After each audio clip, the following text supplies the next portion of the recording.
اعوذ باللہ من الشیطان الرجیم بسم اللہ الرحمن الرحیم۔ السلام علیکم۔ ہم امید کرتے ہیں کہ آپ سب اللہ کے فضل و کرم سے ٹھیک ہوں گے۔ ہماری دعا ہے کہ اللہ پاک آپ کو ہمیشہ خیر و عافیت سے رکھے۔ حضرت الیاس علیہ السلام اللہ تعالیٰ کے نبی اور حضرت ہارون علیہ السلام کی اولاد میں سے تھے۔ آپ علیہ السلام تقریباً 900 قبل مسیح اردن کے شہر جلعاد میں پیدا ہوئے۔ قرآن کریم اور مستند احادیث میں حضرت الیاس علیہ السلام کی زندگی کے حالات تفصیل سے مذکور نہیں۔ قرآن کریم میں آپ علیہ السلام کا ذکر مبارک دو مقامات پر آیا ہے، ایک سورہ انعام میں کہ جہاں دیگر انبیاء علیہ السلام کے ساتھ آپ علیہ السلام کا اسم گرامی بھی مذکور ہے، اور دوسرا سورہ صفات میں جہاں نہایت اختصار کے ساتھ آپ علیہ السلام کی دعوت و تبلیغ اور وعظ و نصیحت کا ذکر ہے۔ سورہ صفات کی آیت نمبر 123 میں ارشاد ہے، اور الیاس علیہ السلام بھی پیغمبروں میں سے تھے۔ قرآن کریم میں آپ علیہ السلام کا نام الیاس، جبکہ انجیل یوحنا میں آپ علیہ السلام کا ذکر ایلیا نبی کے نام سے کیا گیا ہے۔ قرآن و حدیث سے یہ بھی پتہ نہیں چلتا کہ حضرت الیاس علیہ السلام کب اور کہاں مبعوث ہوئے تھے، لیکن تاریخی اور اسرائیلی روایت اس بات پر تقریباً متفق ہیں کہ آپ علیہ السلام حضرت حزقیل علیہ السلام کے بعد اور حضرت الیسی علیہ السلام سے پہلے بنی اسرائیل کی طرف مبعوث ہوئے۔ یہ وہ زمانہ تھا جب بنی اسرائیل کی سلطنت دو حصوں میں بڑھ چکی تھی۔ ایک حصہ یہودا یا یہودیہ کہلاتا تھا اور اس کا مرکز بیت المقدس تھا، اور دوسرا حصہ اسرائیل کہلاتا تھا جس کا پایا تخت سامرا موجودہ نابلس تھا۔ اس وقت اسرائیل میں جو بادشاہ حکمراں تھا اس کا نام بائبل میں اخی اب اور عربی تواریخ و تفاسیر میں احب یا اخب مذکور ہے۔ اس کی بیوی ایزبل بال نامی بت کی پرستار تھی، اور اس نے بل کے نام پر ایک بڑی قربان گاہ تعمیر کر کے بنی اسرائیل کو بت پرستی کی راہ پر لگا دیا تھا۔ حضرت الیاس علیہ السلام کو اللہ تعالیٰ کی طرف سے حکم ہوا کہ وہ اس خطے میں جا کر توحید کی تعلیم دیں اور اسرائیلیوں کو بت پرستی سے روکیں۔ مورخین اور مفسرین اس بات پر متفق ہیں کہ حضرت الیاس علیہ السلام کو ملک شام کے یہودیوں اور اسرائیلیوں کو توحید کی دعوت دینے کے لیے بھیجا گیا تاکہ کفر و شرک اور بت پرستی میں غرق قوم کو راہ راست پر لایا جا سکے اور یہ لوگ ایک اللہ اور اس کے رسول پر ایمان لے آئیں۔ بال بت یہودیوں اور اسرائیلیوں کا سب سے بڑا اور مشہور دیوتا تھا۔ کہا جاتا ہے کہ وہ بت سونے کا تھا، اس کا قد 20 گز تھا، 4 منہ تھے اور 400 افراد اس کی خدمت پر مامور تھے۔ یمن اور شام کے عوام کا پسندیدہ دیوتا یہی تھا جس کی سینکڑوں سالوں سے پوجا کی جا رہی تھی۔ روایت میں ہے کہ بال کے بچاری حضرت یوشع علیہ السلام بن نون کے زمانے میں بھی تھے، اور آپ علیہ السلام نے شام کی فتح کے دوران ان سے جنگ بھی کی تھی۔ سال کے مخصوص مہینوں میں اس دیوتا کے گرد میلے لگتے، منتیں مانی جاتی، سونے چاندی کے نذرانے چڑھائے جاتے، طرح طرح کی خوشبوؤں کی دھونی دی جاتی، اس کی قربان گاہ میں جانوروں کو قربان کیا جاتا اور خاص خاص مواقع پر انسانوں کی بھیڑ بھی چڑھائی جاتی تھی۔ عبرانی اور سامی زبانوں میں بال کے معنی آقا، پروردگار، مالک اور سردار کے ہیں، اس لیے عرب کی خواتین بھی اپنے شوہروں کو بال کہتی تھیں۔ بعض مورخین نے لکھا ہے کہ حجاز کا مشہور بت حبل بھی بال ہی کی ایک شکل تھا۔ قرآن کریم میں ارشاد باری ہے، اور الیاس علیہ السلام بھی پیغمبروں میں سے تھے۔ جب انہوں نے اپنی قوم سے کہا کہ تم ڈرتے کیوں نہیں، کیا تم بال کو پکارتے ہو اور اسے پوجتے ہو اور سب سے بہتر پیدا کرنے والے کو چھوڑ دیتے ہو، یعنی اللہ کو جو تمہارا اور تمہارے اگلے باپ دادا کا پروردگار ہے، تو ان لوگوں نے ان کو جھٹلا دیا، سو وہ دوزخ میں حاضر کیے جائیں گے۔ ہاں، اللہ کے خاص بندے مبتلا عذاب نہیں ہوں گے۔ اور ہم نے بعد کے لوگوں میں الیاس علیہ السلام کا ذکر باقی رکھا۔ الیاس علیہ السلام پر سلام ہو، بلا شبہ ہم نیکوکاروں کو ایسا ہی بدلہ دیتے ہیں، بے شک وہ ہمارے مومن بندوں میں سے تھے۔ حضرت الیاس علیہ السلام نے ملک شام کے سب سے مشہور شہر بلبک کو رشد و ہدایت کا مرکز بنایا۔ اس کی بڑی وجہ یہ تھی کہ بال دیوتا کا بت اسی شہر میں تھا، اور یہ بت پرستی، ستارہ پرستی اور کفر و شرک کا سب سے بڑا اور قدیم مرکز تھا۔ اس شہر کا نام بال کے نام سے منسوب تھا، چنانچہ حضرت الیاس علیہ السلام نے اس قبرستان سے وعظ و نصیحت کا آغاز کیا۔ آج بلبک لبنان کا قدیم ترین شہر ہے، اس کے کھنڈرات آج بھی اس کی عظمت اور شان و شوکت کے مظہر ہیں۔ سطح سمندر سے 1150 میٹر بلند یہ شہر ملکہ بلقیس کو بطور حق مہر دیا گیا تھا، اور یہاں قصر سلمان بھی تھا۔ یونانیوں نے اسے شہر آفتاب یا مدینہ الشمس کا نام دیا۔ نیز رومی عہد میں اس شہر کی بڑی اہمیت تھی اور رومی حکمران اگسٹس نے اسے اپنی نو آبادی بنا لیا تھا۔ 1154 عیسوی میں نور الدین زنگی نے اسے فتح کیا۔ 1170 عیسوی میں ایک زلزلے کی وجہ سے یہ شہر تباہ ہو گیا مگر پھر نئے سرے سے آباد ہوا۔ یہیں حضرت الیاس علیہ السلام کا مزار بھی ہے۔ حضرت الیاس علیہ السلام کے حالات و واقعات اور قوم کے ساتھ ان کی کشمکش کی تفسیر مزی میں علامہ بغوی رحمۃ اللہ علیہ اور دیگر تفاسیر میں حضرت وہب بن منبع رحمۃ اللہ علیہ اور حضرت کعب وغیرہ کے حوالے سے بیان کی گئی ہیں جو اکثر اسرائیلی روایات سے ماخوذ ہیں۔ ان تمام روایات سے خلاصے کے طور پر جو قدر مشترک نکلتی ہے اسے حضرت مولانا مفتی محمد شفیع رحمۃ اللہ علیہ نے معروف القرآن میں تحریر فرما دیا ہے۔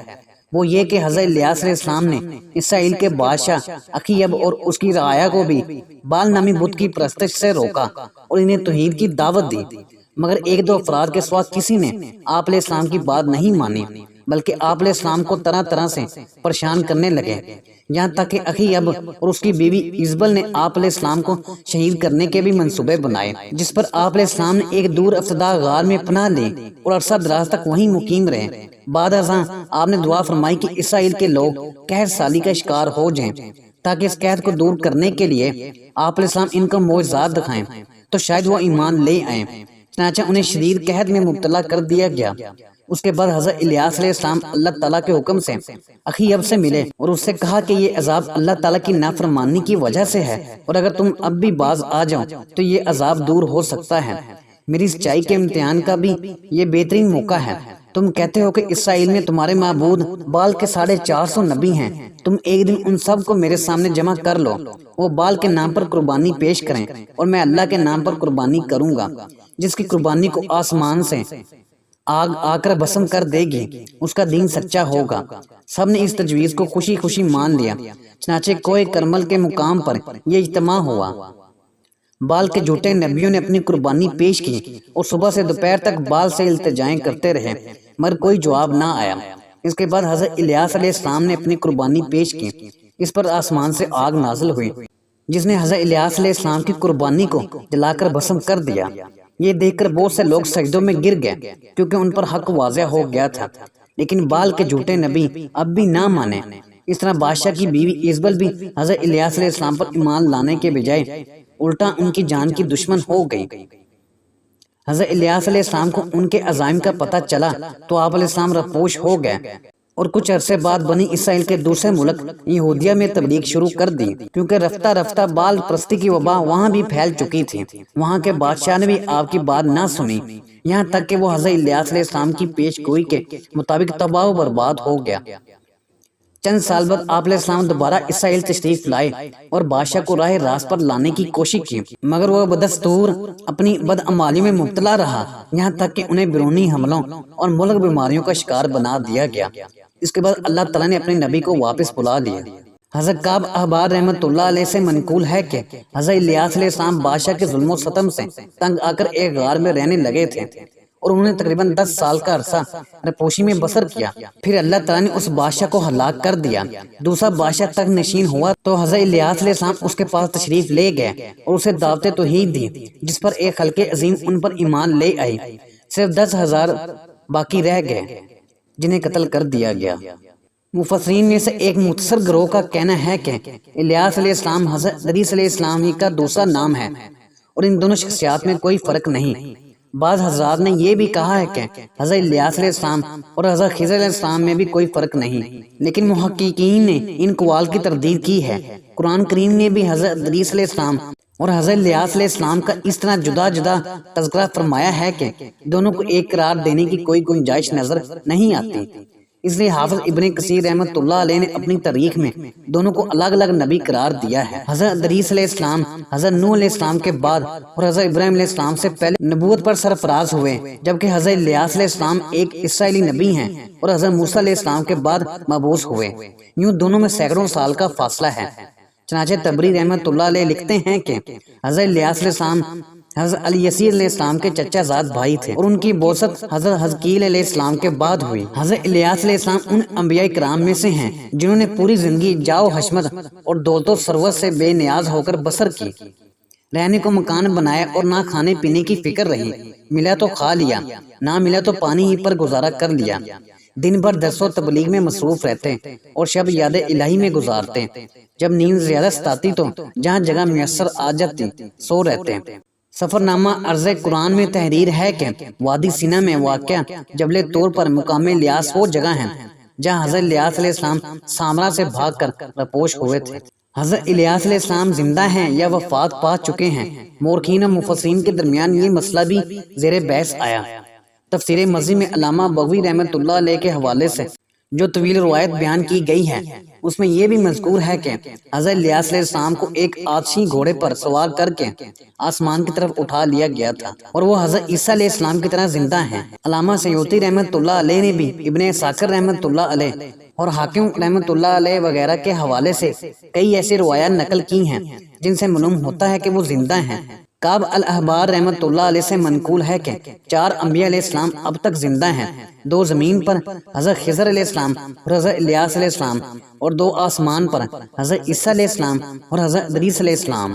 یہاں تک کہ بعض افراد نے یہ بھی کہا ہے کہ حضرت خضر علیہ السلام اور حضرت الیاس علیہ السلام ہر سال رمضان کے مہینے میں بیت المقدس میں اکٹھے ہوتے ہیں اور روزے رکھتے ہیں، لیکن حافظ ابن کثیر رحمۃ اللہ علیہ جیسے محقق علماء نے ان روایات کو صحیح قرار نہیں دیا۔ وہ ان جیسے روایات کے بارے میں لکھتے ہیں، یہ ان اسرائیلی روایات میں سے ہیں جن کی نہ تصدیق کی جاتی ہے اور نہ تکذیب کی جاتی ہے۔ بائبل میں لکھا ہے کہ اور وہ آگے چلتے اور باتیں کرتے جاتے تھے کہ دیکھو ایک آتشی رتھ اور آتشی گھوڑوں نے ان دونوں کو جدا کر دیا، اور ایلیا یعنی حضرت الیاس علیہ السلام بغلے میں آسمان پر چلے گئے۔ قرآن و حدیث میں ایسی کوئی دلیل نہیں ہے جس سے حضرت الیاس علیہ السلام کی زندگی یا آپ علیہ السلام کا آسمان پر اٹھایا جانا ثابت ہوتا ہو۔ صرف ایک روایت مستدرک حاکم رحمۃ اللہ علیہ میں ملتی ہے جس میں مذکور ہے کہ تبوک کے راستے میں حضور صلی اللہ علیہ وآلہ وسلم کی حضرت الیاس علیہ السلام سے ملاقات ہوئی، انہوں نے اسے موضوع حدیث قرار دیا ہے۔ بہرحال حضرت الیاس علیہ السلام کا زندہ ہونا کسی معتبر اسلامی روایات سے ثابت نہیں، لہٰذا اس معاملے میں سلامتی کی راہ یہی ہے کہ سکوت اختیار کیا جائے اور اسرائیلی روایات کے سلسلے میں حضور صلی اللہ علیہ وآلہ وسلم کی تعلیم پر عمل کیا جائے کہ نہ ان کی تصدیق کرو اور نہ تکذیب کرو، یعنی نہ انہیں سچا جانا جائے اور نہ جھوٹا مانا جائے۔ ناظرین، ہماری آج کی ویڈیو یہیں تک تھی۔ امید ہے کہ ہماری یہ ویڈیو آپ کو پسند آئی ہوگی۔ ویڈیو پسند آنے پر اسے لائک بھی کر دیں اور ہمارے چینل کو سبسکرائب بھی کر دیں اور گھنٹی کے بٹن کو پریس کر دیں تاکہ اس طرح کی مزید اچھی ویڈیو آپ تک بر وقت پہنچ سکیں۔ شکریہ۔ اللہ آپ کا حامی و ناصر ہو۔